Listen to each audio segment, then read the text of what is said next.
이번 시간에는 산업교육 및 훈련과 관련된 내용에 대해서 살펴보도록 하겠습니다. 이제 마지막 챕터죠. 산업교육 및 훈련이.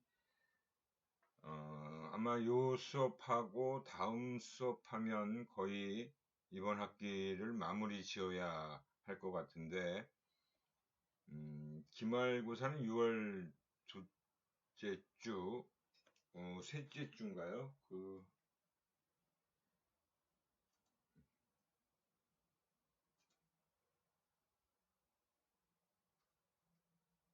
6월, 셋째 주네요. 셋째 주 14일, 월요일 정도에 치를 생각인데, 아마 그때로 거의 확정될 것 같습니다.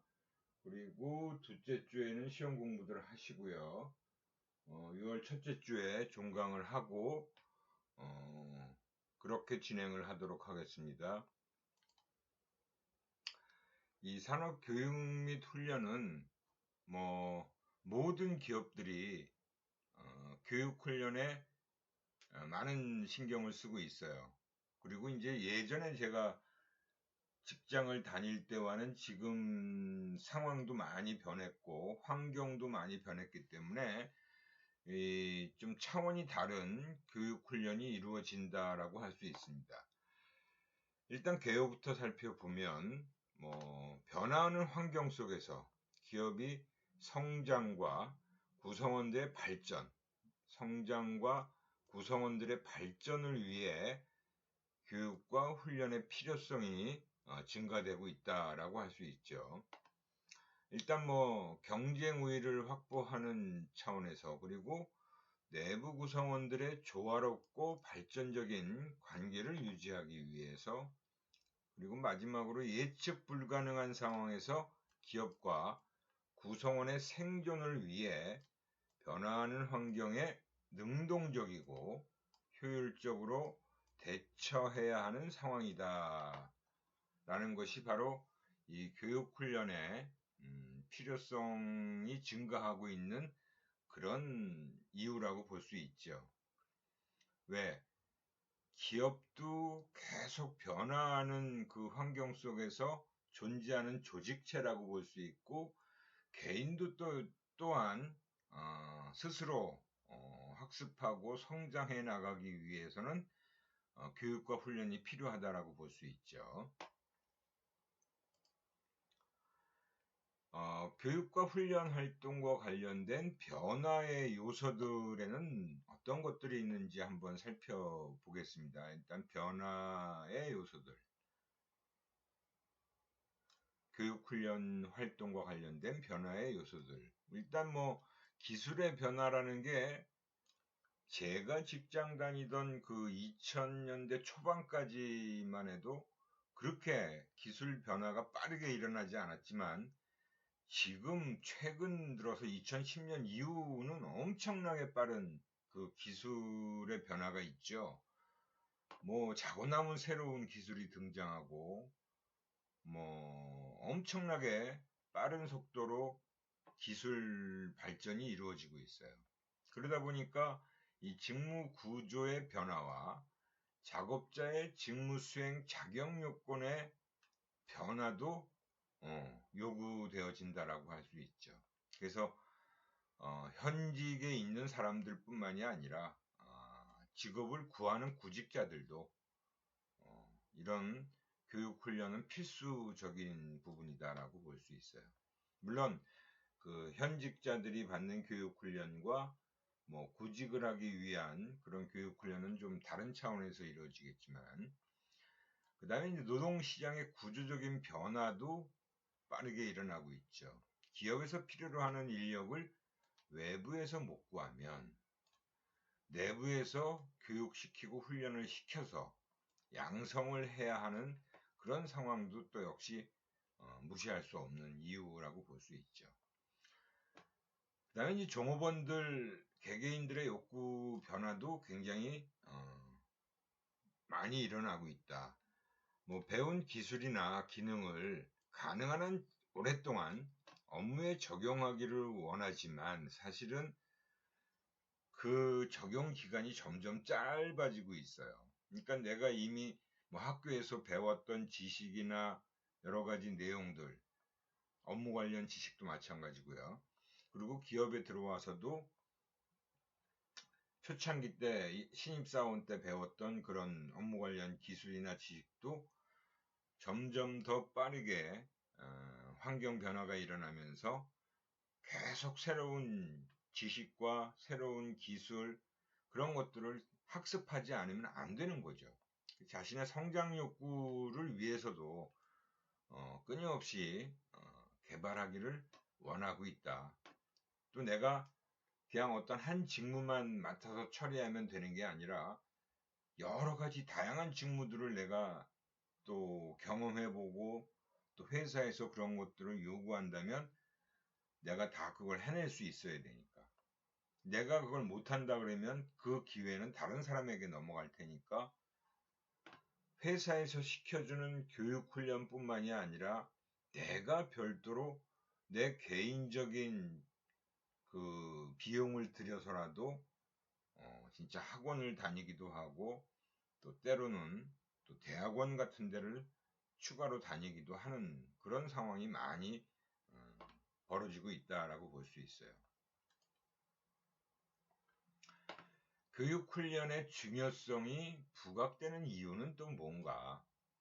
이것도 뭐 우리가 앞에서 얘기했던 바하고 크게 다르지 않아요. 첫 번째, 직업 구직 의용은 강하지만 기술의 부재, 기술이 없거나 교육을 받지 못한 젊은 층의 수가 증가한다. 그래서 우리가 뭐 흔히 그런 얘기들을 해요. 뭐 이미 그 재직하고 있는 직장을 지금 현재 다니고 있는 사람들 중에는 뭐 과장급도 있고 또 뭐 대리 뭐 이런 식으로 그 경력이 있는 분들이 새로 들어온 신입사원한테 그런 얘기들을 가끔 하잖아요. 그죠? 도대체 너 대학에서 뭘 공부했어? 뭘 배웠어? 이런 식의 얘기를 막 한단 말이에요. 근데 사실 대학이 직무 관련된 기술이나 이런 것들을 가르치는 곳은 아니거든요.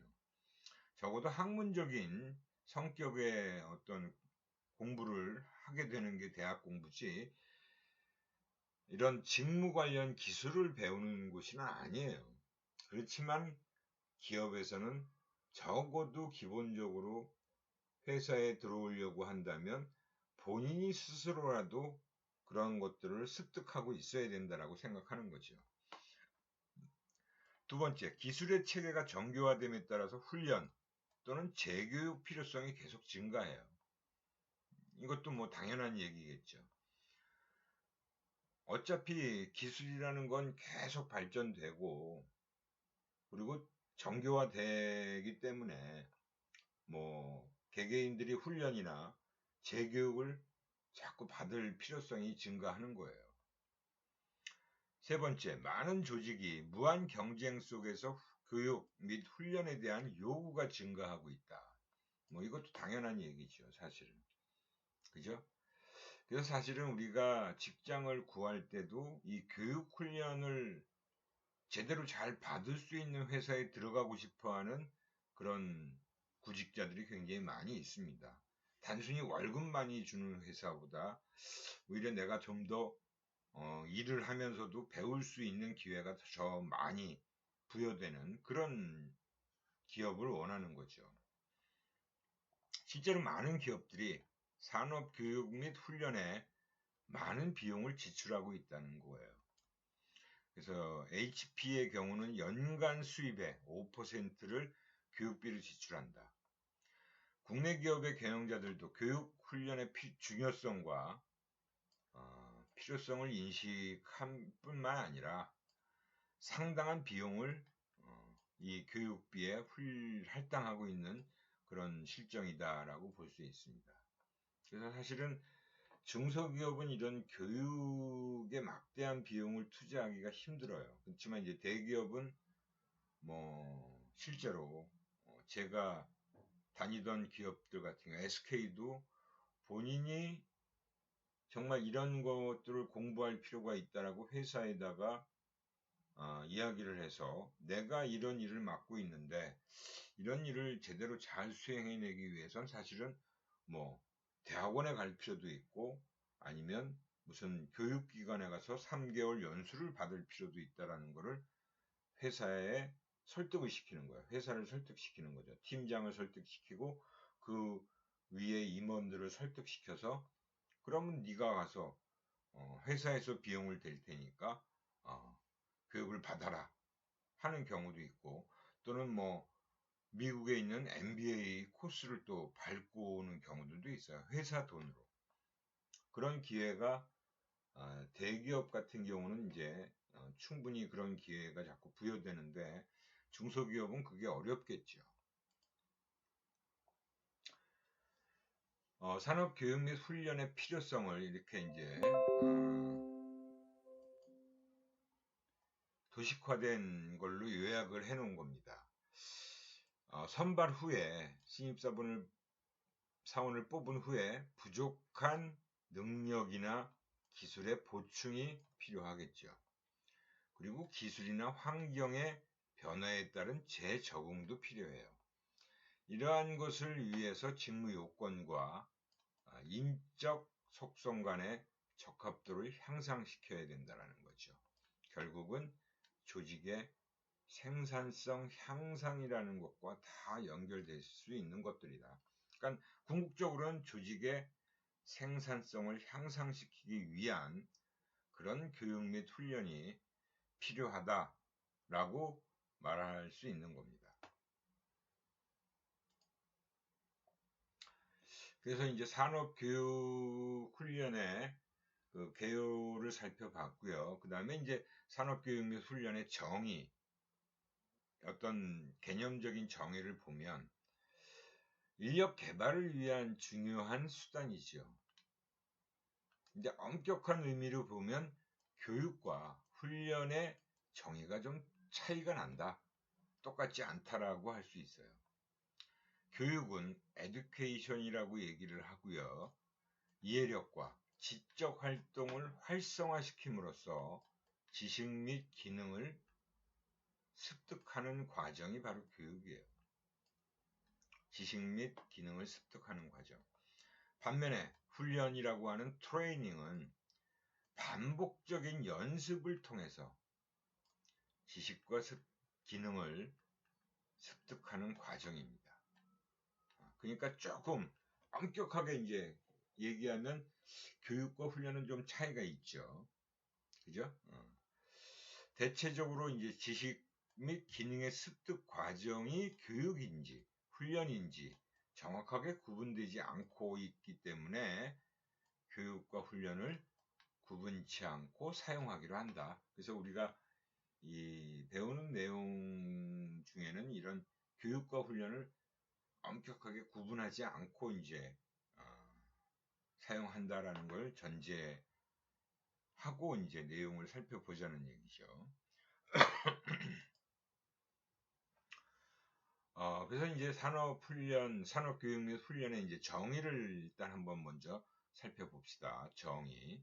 그죠? 정의를 먼저 살펴보면 조직 구성원들의 직무 지식이나 기술을 증진시키고 그들의 직무 태도나 직무 행동을 개선함으로써 개인의 자기개발과 조직의 목표 달성에 모두 기여할 수 있는 일련의 공식적인 절차다. 자기개발과 조직의 목표 달성에 모두 기여할 수 있는 일련의 공식적인 절차가 교육훈련이다라고 보시면 돼요. 이 산업교육훈련의 특징을 좀 살펴보면 훈련은 조직에서 어떤 의도나 목표를 갖고 필요에 의해서 공식적으로 행해지는 체계적인 활동이다. 어떤 의도나 목표를 가지고 필요에 의해서 공식적으로 행해지는 체계적인 활동이다. 뭐 교육훈련 같은 경우 이제 뭐 연수를 받기도 하고, 이제 기업에서 교육 스케줄에 따라서 구성원들을 교육훈련 스케줄에 맞춰서 다 통보를 합니다. 뭐 누구누구는 언제부터 언제까지 연수원에 들어가서 무슨 교육을 받고, 또는 여러 가지 교육 프로그램을 가지고 구성원 개개인들이 선택을 해서 그런 교육훈련 프로그램에 참여할 수 있는 그런 기회도 부여가 되고요. 그건 이제 공식적이고 체계적인 활동이라고 볼 수 있죠. 훈련은 피훈련자의 학습 과정을 수반하고 있다. 당연히 학습 과정을 수반하겠죠. 훈련 결과는 피훈련자의 직무 행동에서의 어떤 변화로 이어져야 한다. 이게 어떻게 보면 굉장히 중요한 특징이죠. 그러니까 그 훈련을 받기 전하고 훈련을 받은 후에 직무 행동에서 뭔가 변화되는 모습이 나타나야 된다는 거죠. 훈련은 피훈련자의 직무 능력 향상이라고 하는 개인 목표의 달성과 개인 목표만 달성하는 것이 아니라 이제 조직 효과성의 향상이라는 조직 목표의 달성을 궁극적인 목표로 한다. 그러니까 훈련을 받는다는 것은 그 개인에게만 플러스되는 그 개인 목표의 달성만 이루어져서는 안 되는 거죠. 조직의 입장에서 조직의 효과성의 향상, 그것이 곧 조직 목표를 달성하는 그런 것이 되어야 한다라는 거예요. 그래서 그 두 가지가 다 충족되어져야만 한다라는 게 바로 교육훈련의 특징이다라고 할 수 있습니다. 이 교육훈련의 목표라는 것은 뭐 방금 얘기했던 효과성의 증진이죠. 생산성 향상을 위해서 조직 효과성의 증진, 그리고 조직 구성원의 직무 능력 향상을 포함하게 된다. 조직 효과성이라는 건 작업 시간을 단축시켜서 노동 비용을 감소시키는 거예요. 똑같은 일을 5시간 걸려서 하던 거를 만약에 어떤 훈련을 통해서 4시간 반으로 줄인다면 그만큼 노동 비용이 감소하겠죠. 또한 불량품 감소로 인한 재료 비용도 아낄 수가 있겠죠. 감소되겠죠. 그리고 이직률이나 결근율 또는 안전사고율 감소로 인한 인적자원 관리 비용이 또 줄어들겠죠. 이런 것들이 다 조직의 효과성을 얘기해 주는 것이라고 볼 수 있어요. 조직 전체적으로 보면 굉장한 여러 가지 비용을 줄일 수 있는 거죠. 조직 효과성을 향상시킨다는 건. 이제 조직 구성원들은 또 역시 봉급이나 승진 결정에 영향을 미쳐요. 개인의 경력 개발, 뭐 시장성이 높아지는, 내 몸값이 높아지는 거죠. 그만큼 많은 것들을 배우고 나면 자기 개발의 기회. 제가 예전에 광고대행사에 90년대 중반에 다니면서 한국 방송광고교육원 코바코라는 데 가서 이제 교육을 받은 적이 있어요. 3개월짜리 코스죠. 매주 저녁 때 가서 이제 현재 직장을 다니고 있는 사람을 대상으로 한 그런 강좌였어요. 그런 강좌에 가서 그것도 이제 회사에서 공식적으로 허락을 받고 가서 이제 수업을 듣는 건데, 제가 거기서 뭐 수강생 50명 중에서 3등 안에 들어갔고 그 결과를 회사에 통보했더니 회사에서 교육 열심히 받았다고 또 회사에서 표창장까지 받은 그런 경험이 있습니다. 그러니까 교육도 열심히 받아야 되는 거죠. 그게 결국은 나중에 일을 더 잘할 수 있는 그런 곳으로 이어질 거라고 보는 거죠. 그 다음에 이제 학습, 훈련, 수행, 이런 용어들의 관계를 한번 살펴보면, 학습은 뭐 우리가 일반적으로 잘 알고 있는 거예요. 경험의 결과로 어떤 걸 경험하면 그걸 통해서 영속적인 변화가 일어나야 되는 거죠. 학습을 하게 되면. 그죠? 경험의 결과로 일어나는 비교적 영속적인 변화예요. 한번 학습하고 나면, 한번 변화가 되면 끝까지 계속 이어진다는 거죠. 훈련은 뭐예요? 학습이 일어나도록 외부에서 개인에게 가해진 활동이 훈련이에요. 계속 반복 훈련을 하는 거죠. 그 다음 수행은 뭐예요? 반응 또는 행동을 얘기하는 게 수행이다라는 거죠. 결국은 좋은 훈련이라는 것이 바로 학습을 원활하게 하게 하고 결국은 나의 직무에서의 수행을 증가시키는 이런 모습으로 나타나야 되는 거죠. 훈련이 학습으로 이어지고 그 학습의 어떤 결과로서 수행 증가가 나타나 줘야 된다라고 할 수 있습니다. 학습에 대한 인지심리학적인 연구 결과들도 이렇게 제시가 되어 있습니다. 우리가 이제 이 학습은 주로 인지심리학 영역에 해당되는 거잖아요. 그래서 인지심리학 파트에서 그런 인지심리학적인 연구를 해서 이런 나온 결과들을 좀 살펴보면 기술 획득이라는 차원이 바로 이제 예를 들어서 자전거 타기라고 보면 선언적 지식 획득 단계, 사실이나 사물에 관한 지식을 획득하는 단계다. 그래서 과업을 이해하고 과업을 관찰하고 과업 수행 법칙을 획득하는 단계예요. 그게 기술 획득에서 선언적 지식 획득 단계다. 이 단계에서는 바로 일반 지능이 중요하다라고 보고 있는 거죠. 그리고 과업을 이해하고 이를 기억하는 능력이 중요하다. 그러니까 외우는 거죠. 암기를 하고 내가 배운 것들을 내 머릿속에 잘 저장시켜 놓는 거죠. 그 다음에 이제 그렇게 저장된 지식들을 편집하는 지식 편집 단계가 있어요. 과업 수행에 필요한 인지적, 신체적 운동 과정의 순서를 통합하고 과업을 단순화하고 능률적으로 처리하는 다양한 방법을 시도하게 되는 게 바로 지식 편집 단계입니다.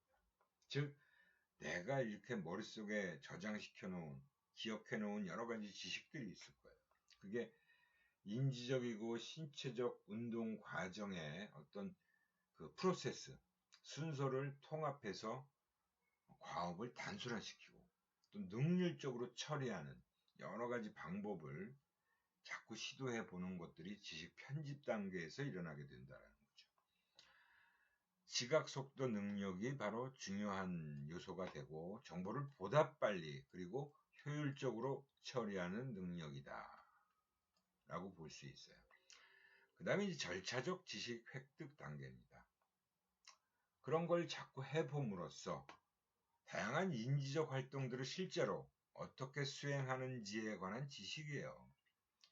자꾸 해보는 것밖에 없죠. 사실은 반복적으로 연습해보는 게 필요한 겁니다. 그래서 그걸 내가 내 걸로 만들어야 되는 거죠. 기술을 자동적으로 수행할 수 있을 때 이 단계가 끝난다. 그만큼 내 몸에 완벽하게 습득되어졌으면 자동적으로 그러한 수행이 일어날 수 있어야 된다는 거예요. 그죠? 우리가 반복 훈련을 통해서 완전히 막 능숙하게 일 처리를 할 수 있는 그런 단계라고 봐야겠죠. 그래서 여기서는 이제 심리적 운동 능력이 중요하다. 마음 먹은 대로 신체를 조절할 수 있는 능력이다. 자유자재로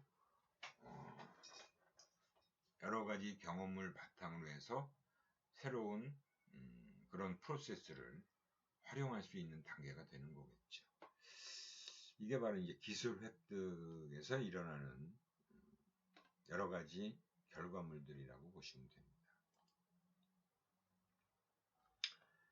교육 전의 환경과 교육 후의 환경의 어떤 중요성을 보면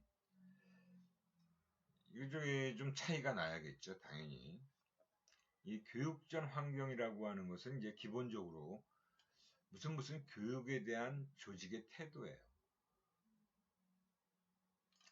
야, 뭐 이런 교육을 일일이 다 해야 돼? 아우, 그런 교육 필요 없어 라고 하는 기업도 있을 수 있어요.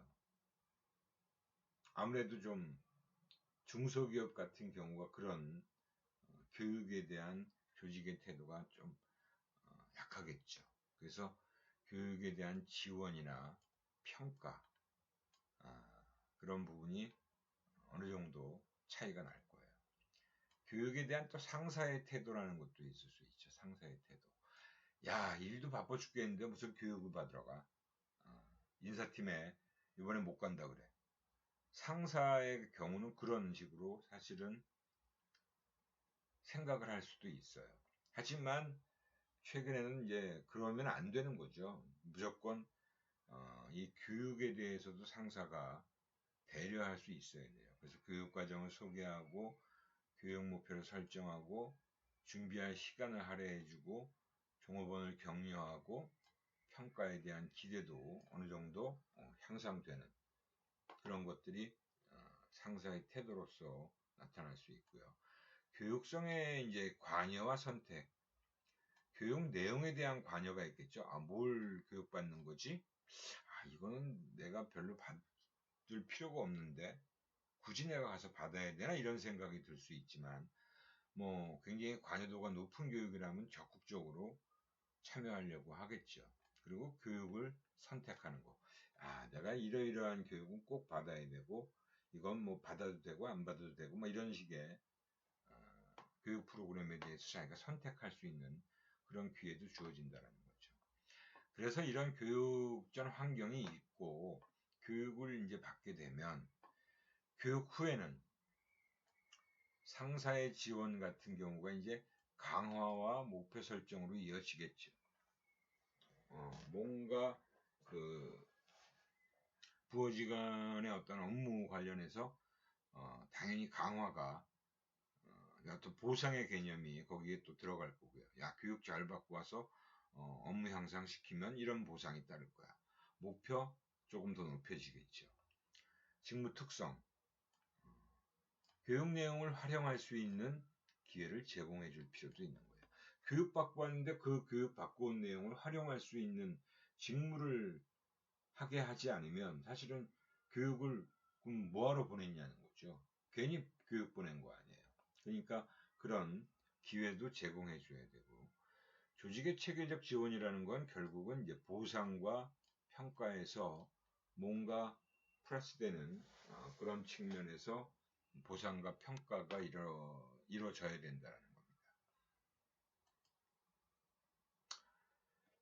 그래서 이제 전반적인 이 산업교육 및 훈련의 교육 체계를 보면 모든 교육에 있어서 가장 먼저 해야 될 일은 바로 니즈 분석이라고 하는 필요성 분석이에요. 거기서 우리가 또 앞에서 항상 얘기했던 조직 차원의 분석, 과업의 분석, 개인 분석이 이루어지겠죠. 그래서 이제 교육 목표라는 게 잡히게 됩니다. 교육 목표. 그리고 이제 준거를 개발해요. 준거 개발이라는 건 뭐예요? 기준을 개발하는 거죠. 그리고 교육 프로그램의 선택 및 설계가 이루어지고 실제 교육이 이루어지게 되어 있죠. 그리고 평가 모델을 사용합니다. 이번 교육이 제대로 잘 효과적으로 이루어졌는지 그렇지 않은지 그리고 이런 것들을 통해서 교육이 제대로 타당한지 안 한지 교육 타당도라고 하는 거고 그 교육의 효과가 직무 수행에도 연결되어지는 직무 수행에서 나타나는 전이 타당도라고 하는 거죠. 학습되어진 부분이 실제로 업무에도 적용되어지는 그런 연결로 이어질 수 있는 부분 전이 타당도라고 하죠. 그리고 조직 내 타당도, 조직 간 타당도. 아무튼 이러한 것들이 하여튼 교육 체계가 짜여지고 그 안에서 하나하나 세부적인 내용들은 또 상황에 따라서 여러 가지 그 기업의 규모나 기업이 어떤 기업이냐에 따라서 분명히 차이가 있겠지만 이 기본적인 교육 체계는 이렇게 만들어 놓고 시작을 해야겠다라는 거죠. 교육 과정을 보면 특히 이제 우리가 요즘 예전에는 인사부라는 데서 사실은 신입사원 선발, 종업원 뭐 승진, 그다음에 평가, 뭐 이런 보상 이런 것들, 그다음에 교육훈련 이런 걸 다 인사부서에서 했어요. 근데 요즘은 우선 대기업들은 연수원이라는 곳이 별도로 다 독립해서 외부에 다 만들어져 있고요. 그 다음에 인사팀 내에도 인사팀 말고도 교육훈련팀이 다 별도로 만들어져 있어요. 그만큼 이제 일이 다 세분화된 거죠. 인사팀 내에서 이 교육훈련을 다루는 기업은 이제 대기업이 아닌 경우에는 같이 뭐 혼합되어져서 그 인사 부서 내에서 이루어질 수 있지만 큰 기업들은 다 교육훈련 파트가 별도로 다 분리되어 있고 또 연수원이 또 다 별도로 운영되는 그런 부분입니다. 삼성 같은 경우는 뭐 용인에 종합 연수원이 있죠. LG도 인하원이라고 하는 또 연수원이 있어요. 그래서 1년 내내 그 직원들 교육이 그 연수원에서 이루어지고 있다는 거죠.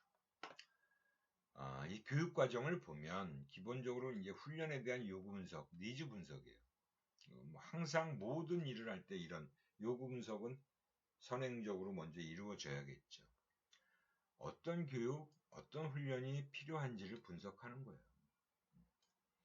개인 분석 마찬가지로 이루어져야 되고 과제 분석, 조직 분석 항상 이런 세 단계로 이루어진다는 거.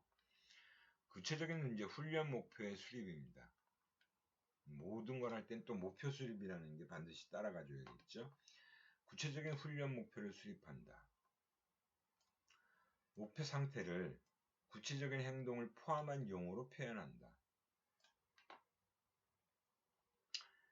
구체적인 행동을 포함한 용어로 표현하는 것, 목표의 어떤 상태를 그렇게 표현해 줘야 된다는 거예요. 그러니까 훈련을 하기 전에 하지 않았던 행동을 훈련하고 나면 그러이러한 행동들이 나타나 줘야 된다는 거죠. 그 다음에 이제 훈련 방법들에 대한 기본적인 이해가 또 필요하겠죠. 사용 가능한 훈련 방법들에 대한 고찰이 이루어져야 되고요. 다양한 방법들, 훈련 방법들을 쭉 고찰하고 분석해 가지고 야, 우리 회사에 어떤 파트에 이런 교육이 적합해. 그걸 뭐 본부별로, 사업부별로 다 동일한 것이 아니라 공통교육은 뭐 직급 교육이라는 게 있고 또 별도의 직무 관련 교육은 다 다르겠죠. 그래서 각 훈련 방법들의 장단점을 파악하는 것도 여기서 이제 이루어지는 2단계에서 이루어진다라고 보시면 돼요. 그리고 이제 훈련 프로그램의 개발 및 설계가 이루어집니다. 구체적인 훈련 프로그램을 개발하고요. 훈련 대상, 시기, 장소 등을 구체적으로 계획하는 겁니다. 근데 최근에 보면 뭐 큰 기업 같은 경우는 아예 내부의 사내 강사를 훈련시켜서 실제 교육을 사내의 강사들이 맡아서 하는 경우도 있지만 대부분 또 큰 기업들도 외부의 전문 강사들을 또 초빙해서 교육 훈련을 하는 경우가 일반적이에요. 그리고 아예 교육 훈련, 무슨 교육이다라고 하는 걸 아예 턴키로 전체적으로 다 아예 어떤 영역, 그 교육 관련된 기업에다가 던져줍니다. 그 영역을 받은 기업, 그 영역 교육 관련 기업이 전체 1년의 어떤 모든 교육을 다 할 수는 없죠. 한 기업에서. 그래서 그쪽에 이제 관련된 교육 훈련 프로그램을 짜가지고 그 기업에서 오케이가 나면 그걸 운영하는 경우도 꽤 많이 있어요. 그리고 그런 이제 교육 훈련을 또 전문적으로 하는 능력회 컨설팅이다, 뭐 생산성본부다, 그런 경우들도 있고요.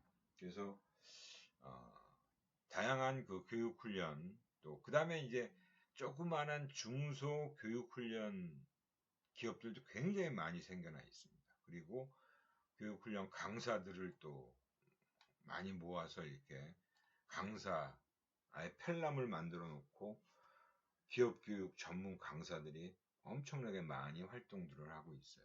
아무튼 거기에 이제 훈련 프로그램 개발 및 설계들이 다 그렇게 이제 구체적으로 계획이 돼야 되고요.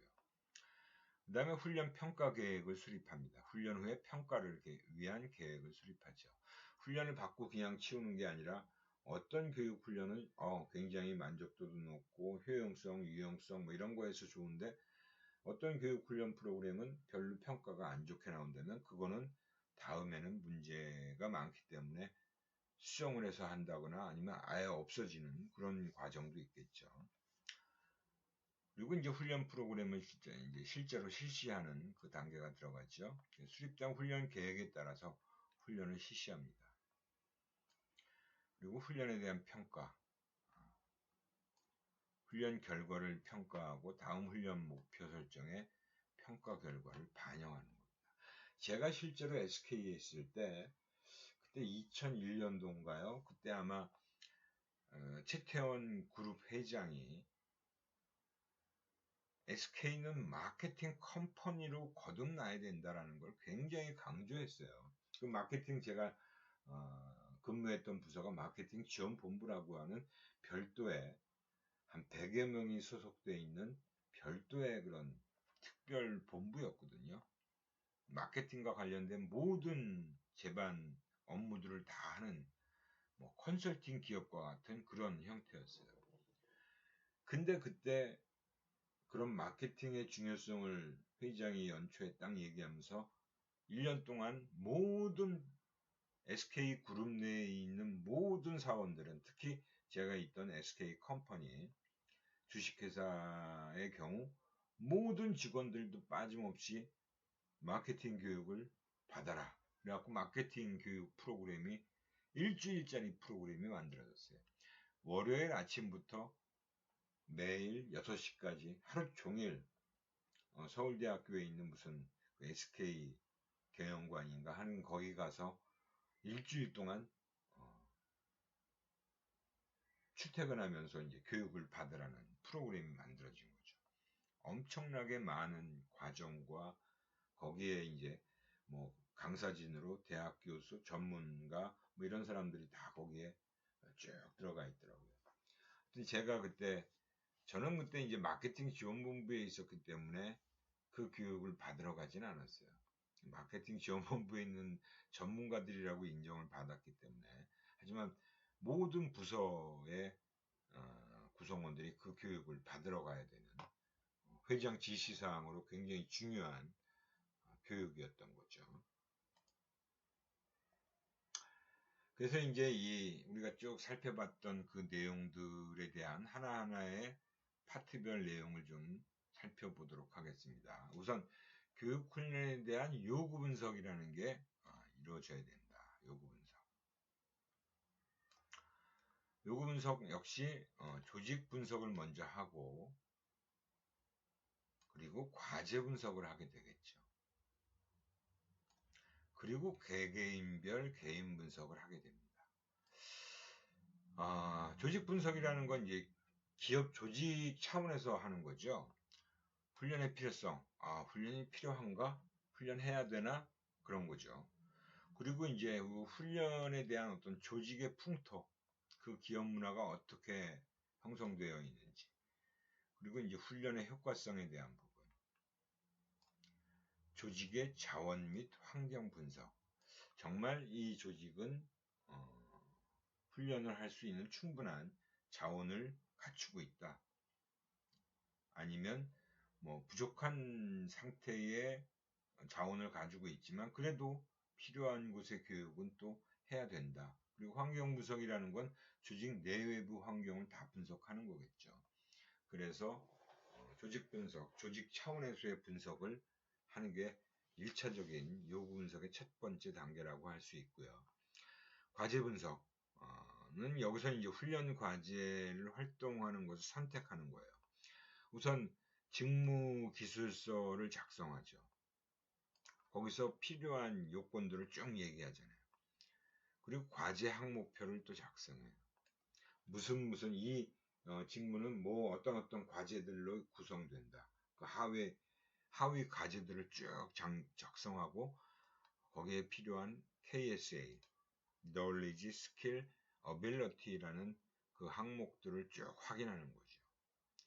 그리고 과정의 목표를 설정하고 프로그램 설계합니다. 이거는 이제 바깥에 외주를 주는 경우도 있고 실제 내부에서 자체적으로 하는 경우도 있어요. 그래서 대기업은 이 교육훈련팀의 많은 구성원들이 또 전문가들을 채용해서 자체적으로 이러한 프로그램들도 설계하기도 하는데 그렇지 못한 경우는 다 외주를 주게 되는 것이 일반적이다라고 보시면 됩니다.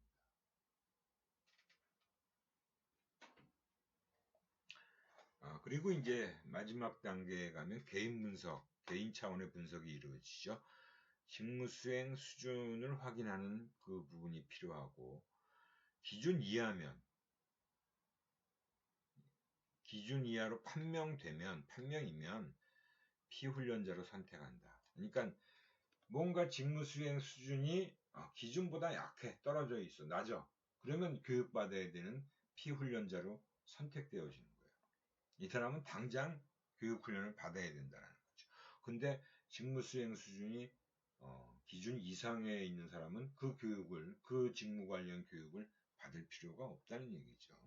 이런 것이 이제 개인 분석이다라고 할 수 있는 겁니다. 그래서 이 요구 분석이라는 것도 굉장히 중요한 부분이다라고 볼 수 있는데요. 그 개요를 보면 산업훈련은 그 자체가 많은 경비, 돈이 들어간다는 거죠. 수반하는 일이기 때문에 훈련이 왜 필요한지에 대한 분석 작업이 반드시 선행되어야 된다. 그냥 아무거나 막 교육훈련 프로그램으로 구성해가지고 하는 게 아니에요. 정말 꼭 필요한 교육이 이루어지게끔 해야 된다는 거죠. 뭐 기업 조직마다 사실 상황은 다 다르잖아요. 그래서 산업훈련에 있어서도 무엇보다도 먼저 그것이 왜 필요한지, 이 교육을 꼭 시켜야 되는지, 이 훈련을 꼭 받아야 되는지, 그것이 과연 우리 조직에 현재 요구되는 것인지, 지금 당장 필요한 것인지, 아니면 장기적으로 뭐 받으면 좋은 건데 지금 당장인지 아니면 장기적으로 이루어져야 되는 건지 뭐 그런 것도 필요하고요. 그 다음에 조직 내에서 특히 누구에게 어떤 직원들한테 필요한지 또 어떤 종류의 직무 과제 활동에서 요구되는지 이런 것들을 분석하는 요구 분석이 반드시 선행되어야 된다. 가장 먼저 이루어져야 한다는 겁니다. 어떻게 보면 이게 제일 중요한 작업이 될 수 있어요. 이게 제대로 돼야 무슨 교육을 받을 거면 어떤 교육을 시킬 거면 누군가가 받아야 되며 이런 것들이 다 나오겠죠. 그래서 맥기와 테이어라는 학자가 이건 61년도면 뭐 꽤나 오래전인데 요구 분석 과정을 뭐 조직 분석이다, 과제 분석이다, 개인 분석이다 이렇게 3단계의 요구 분석 과정을 얘기했다라고 하는 건데 이건 뭐 대부분의 우리가 모든 작업을 할 때도 마찬가지로 뭐 조직 진단을 한다든가 그럴 때도 마찬가지로 이렇게 하는 거죠. 그래서 이렇게 3단계의 요구 분석 과정이 필요하다라는 걸 학자들도 얘기를 했다는 겁니다. 개인 분석 그리고 이제 과제 분석, 뭐 조직 분석, 개인 분석 뭐 이런 식으로 우리가 요구 분석을 해야 되는데 오늘은 일단 시간이 벌써 다 됐네요. 이거 시간이 큰일 났네. 앞으로 이 1시간만 더 해갖고 진도를 다 못 나갈 것 같은데, 그 다음 시간까지 2시간 더 해야 될 것 같습니다. 2시간을 더 해야 개인분, 뭐, 하여튼 이 교육 훈련에 대한 내용까지 다 하고, 그리고 그 마지막 시간에, 기말고사의 범위하고, 뭐, 어떤 문제가 나오는지, 그런 제가 출제한 부분에 대한 내용까지 말씀드리도록 하겠습니다. 예, 오늘은 여기까지 하고요. 다음 시간에 개인 분석부터 또 진도를 나가도록 하겠습니다. 예, 수고들 하셨고요.